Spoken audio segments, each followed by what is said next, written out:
Саламатсызбы? Региондо Абалким автордук программасы. Өлкөбүздө кайрадан шайлоо башталды. Кайрадан элибиз арасында тараптарга бөлүнүү, тараптардын таламын талашуу көрүнүштөрү орун алып жатканын көрүп турабыз. Айла жок. Шайлоо деген ушундай атаандаштыкта өтүп, каалайбызбы, каалабайбызбы, коомубузда ушул бүгүн болуп жаткандай абалды жаратат экен. Кимдир бирөөлөр акча үчүн жан үрөп, бир талапкердин же партиянын артынан чуркап жүрсө, башка бирөөсү чындап эле мамлекетибиз мындан ары туура жолго түшүп кетсин. Парламентибиз буга чейин айтылып келгендей чимкирик же башка деген жаман сөздөрдөн алыс болуп, элибиз ишенген жогорку кеңеш түптөлсүн деп жүрүшөт. Интрига жасап, өзүн болор болбос нерселер менен пиар кылып, ушул жол менен элге жакшы көрүнүүгө аракет кылгандары да жетиштүү. Көбүнесе кара пиар менен алектенип, окшошсо дагы, окшошпосо дагы азыркы адатынча бийликти жамандап, каралап, элдин башын айлантып отуруп упай топтоймун деп жүргөндөрү да аз эмес.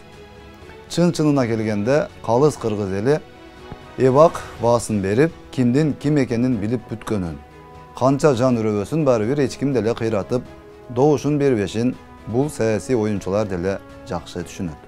Болгону ошол кол алдындагы маалымат каражаттарын, айрым өзүн активистмин, укук коргоочумун, иликтөөчүмүн дегендерди өзүнүн алдына салып алып эле баягы айдаганын бешечки, ышкырыгың таш жарат дегендей болуп жүрүшкөнү байкалып турат. Балким алар ойлогондой мамлекеттик система, алар ойлогондой парламенттик башкаруу жолу, алар ойлогондой чаржайыт эч ким эч нерсеге жооп бербеген, саясий коррупцияга түздөн түз шарт түзүп берген система талкаланып жок болгон үчүн эми жок дегенде депутаттыкка талапкер болуп, эртең шайлоодон кийин алган добуштарынын саны жетпей калып, анан бийликти болушунча каралап, өзүбүздү оппозиция катары көрсөтүп, баягы тың жашообузду уланта беребиз деп жатышкандыр. Бирок эми бул шайлоо мурдагылардай болуп, туш келди мыйзам бузууларга көз жумду болуп, адилетсиз өтпөйт. Демек шайлоодон кийин эгер сени эч ким шайлабаган болсо, анда күнөөнү бирөөдөн эмес, өзүңдүн эл алдындагы кадырыңдан, салмагыңдан көрүүдөн башка айла жок. Сизди эл шайлабаса, анан кантип күнөө башка бирөөдө болсун. Мамлекеттик кызматкерлер арасында кайсыл бир партияга иштеп, үгүттөп, өзүнүн кызмат абалынан пайдаланып, кол алдындагыларга тапшырмаларды коюп, мына партияга иштейсин, иштебесең кызматтан кетесин.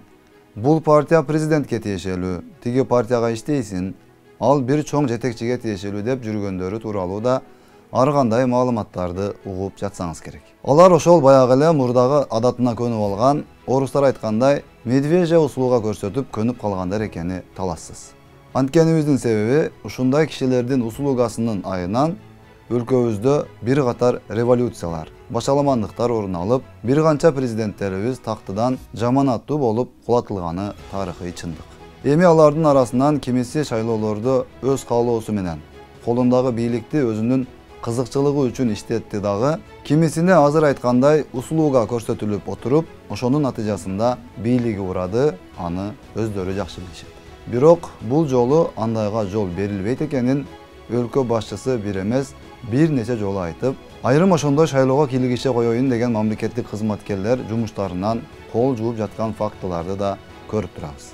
Демек, бул жолку шайлоо кыргызстандыктар чындап кимдерди колдосо, кайсыл адамдарды парламентте депутат болууга татыктуу деп чечсе, добушун берсе, ошолор гана депутат боло алат дегенди түшүндүрөт.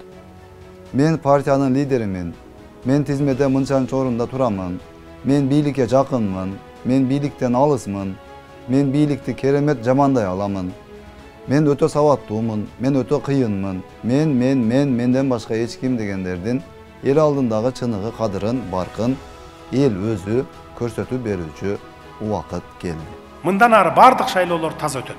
Болгон күчүбүздү жумшайбыз. Административдик ресурс таптакыр колдонулбайт. Ага жол бербешибиз керек.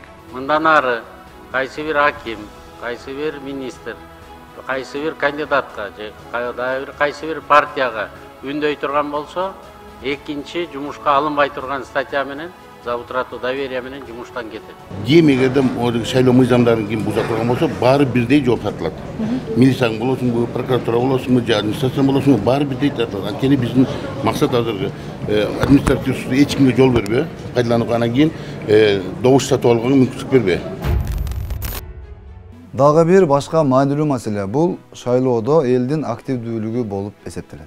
Байкаган болсоңуз, мисалы өткөн жылы октябрда болуп өткөн парламенттик шайлоодо шайлоочуларга акча таратылып, добуштарды ар кандай ыкмалар менен сатып алуулар кадимкидей шартта жүргөндө, шайлоочулар да шайлоого көп катышкан болчу. Андан кийин кышында президенттик шайлоо болгондо, ага салыштырмалуу шайлоочулар азыраак катышканы байкалды. Анткени президенттик шайлоодо акча чачып, добуш сатып алууга жол берилген жок. Демек, маселе бир гана шайлоону уюштуруп жаткан мамлекеттик бийликте гана эмес, өзүбүздүн элибизде да турганы талассыз. Тилекке каршы эл журтубуздун арасында шайлоо десе эле ким канча сом берет экен, кимиси көбүрөөк төлөсө ошого добуш беребиз, ошого иштеп беребиз деген адамдар да аз эмес. Акча бербейт экен десе, анда шайлоого барбаймын, эч кимисин шайлабаймын дегендерди да бар. Эгемен Кыргызстаныбыздын 30 жылдык тарыхындагы саясат биздин коомубузду ушундай кылып тарбиялап койду сыяга.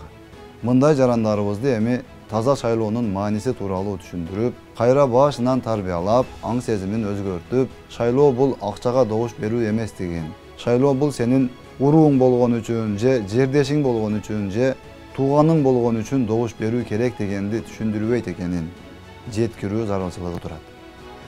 Жердешчилик, тууганчылдык, анан акчага сатылуу факторлору өлкөбүздү артка гана тартып калбастан, туруктуулугу үчүн дагы кооптуу оору экенин түшүнүп жетүү мезгил талабы. Добушуңузду сатпаңыз. Андай кылуу менен сиз жараткан Аллах Тааланын алдында күнөөкөр болуу менен бирге өзүңүздүн ата журтуңузга, Кыргызстаныбызга кыянаттык кылып жаткан болосуздар. Ошол алган 5-6 сом акчаңыз менен кандай маселеңиз чечилип, канча күн жыргап жашамак элеңиз. Мамлекетибиз, өлкөбүздүн, уул кыздарыбыздын келечегин эч кандай акчага баалабаңыз. Бул сапар эми добуш саткандары дагы, сатып алгандары дагы мыйзам чегинде катуу жазаланарын да унутпаңыз. Саламатта калыңыз.